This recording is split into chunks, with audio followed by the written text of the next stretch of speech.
So I'm Lilia Perez. I'm the winemaker here at RGNY. I'm here with Nico, who's my assistant. We are here today to show you this authentic and original blending kit that we developed for you to have fun at home.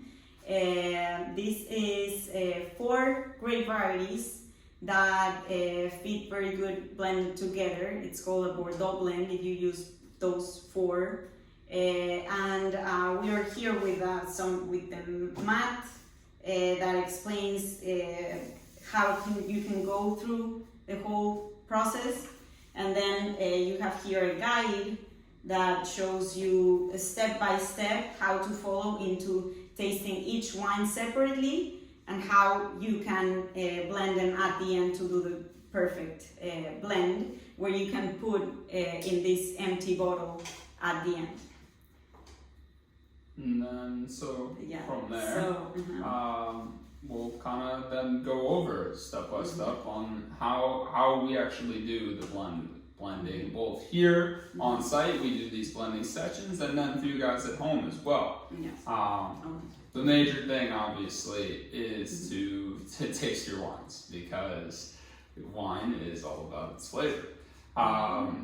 The first major step is to, beforehand, while we have 4 finished wines here, you need to think of them like ingredients. They are 4 pieces that will build a greater whole, just like our Scielo Tinto.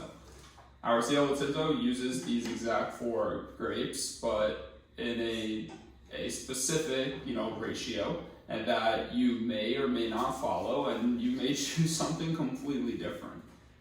However, we're going to follow along how we generally view each of these grapes. Our first one is the Merlot. So the Merlot here is our most common, our biggest yielding varietal that we get just a lot of grapes each year. But the major thing is that it's super well balanced, nice and fruity and mild, and a great base to build from. With that thought process, we always like to have you taste that first. And that way you get somewhere to start from, somewhere to build from. I definitely think that we usually want to have 3 major tasting notes. Like that's what you're kind of aimed for in order to taste through it. And I want you to definitely approach this though as a piece of a puzzle that you will continue from. From there, we'll go with our Cabernet Franc. And so the Cabernet Franc is bright and bold with good fruity flavors, but an especially notable peppery finish. That is definitely a hallmark of the Cabernet Franc that we think really helps to amp up our blends and give them a good, bright finish and help to add a lot of flavor without increasing the tannin all that much. And it's great for blending in our Scielo Tinto. Our last 2 varietals are really important for building the body of this wine, while Cabernet Sauvignon, a grape varietal that you guys probably know very well, it adds a lot of acidity, dark fruity flavors, and tannin, as it's a big, bold grape, one of our latest ripening and harvested grapes, and it helps to add a lot of texture to this wine. And then the last one is our Petit Verdot, which is, dark, good color to it, and a lot of smoky flavors that really rounds out the finish of the blend, adds a lot of complexity, and helps to kind of be that final piece of the puzzle to put it all together. Right. So as Nico explained, we have these 4 because each one of them can give you something to the blend. Of course, we want to show you how to taste as a pro first, so you know how to go through each one. And then these characteristics that Nico said are main characteristics that we take in account to do our blends. That doesn't mean that because Merlot goes first, that's the one that needs to be more or than the other ones. It's just to give you an idea of what each one can give you, and we go by intensity. Merlot would be a little bit lighter and easier to drink than the Petit Verdot. So that's why we take this order, but you can blend as you want and as you like. So tasting each one and taking notes and your placemat here, it's important. So you take, as Nico said, three characteristics of each one. So you don't go very crazy on too much stuff or too much information to get very confusing at the end. But just with three characteristics, you will have a good idea of what each one can give you to your final blend. So at the end, you can do as many blends as you want, but you have 4 places here, so you can put percentages for each one. This beaker here, which is a 100 milliliter beaker, and you can go, as you mark your first blend here, you take notes and then you blend it and then taste it and go to the next blend and then the next blend, and then you decide which one is your best, so you can fill up your empty bottle there. Definitely. And then that's definitely where your booklet will come in handy too, because like we said, you don't want to have your notes all jumbled up and confusing. Mm-hmm. Each of these has a page for each of the varietals, and that way it kind of lays out every sort of tasting note possible, mm-hmm. and you're able to just kind of mark it off and keep it clean and concise, so that when you get to blending, it's nice and smooth.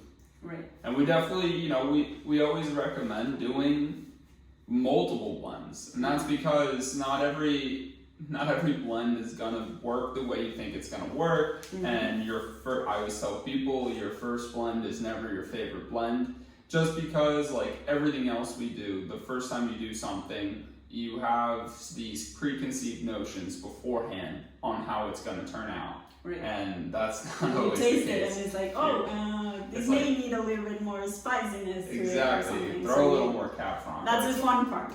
Right? Yeah, exactly. That's why we trial and error. Mm-hmm. And that's a major part of this mm-hmm. kit and what we do. It's a lot of trial and error, making sure that you add a little bit of this and add a little bit of that and help balance it out and create a flavor that works at the end of the day. Right. And so this definitely gives a really nice inside look mm-hmm. onto what we actually do.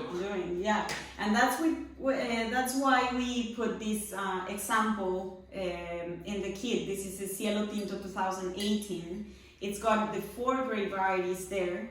And different percentages. It's mainly Merlot, but this is just mainly Merlot because that year this is a blend that worked out better as with taking into account each characteristic that each grape variety had. So this is just for you to have an idea, taste it, and kind of just enjoy it and have something to start with if you're doubting on how to do the blend. Mm-hmm. And even if you wanted to look at it as a way to show how many different flavors you can create with the same grapes. Mm-hmm. I mean, we're only using 4 different grapes, and yet if you combine these in different ways, you're going to get very different tasting blends, which in itself is pretty interesting. And one other thing is that you have 4 wines to blend, but you don't have to use the 4 wines for your blend. You can actually use 2 of them if you like the blend better. 2 or 3, but be open and creative. Mm-hmm. Mm-hmm. So at that point, you would then, once you figure out mm-hmm. your blend of choice, that's where you take your empty bottle, crack it open, fill it up, mm-hmm. and then you have a bottle of your own making that mm-hmm. we think helps to show off this region, and B helps to show off your own creativity, and that is a cool balance there to be able to really create something. Right. So we definitely think that you guys will love it, and if at any point you want to come out to the vineyard too and do one of these in person, we definitely would love to have you here. Mm-hmm. and I think Yeah, that would be I great. think just to start and have fun. Mm-hmm.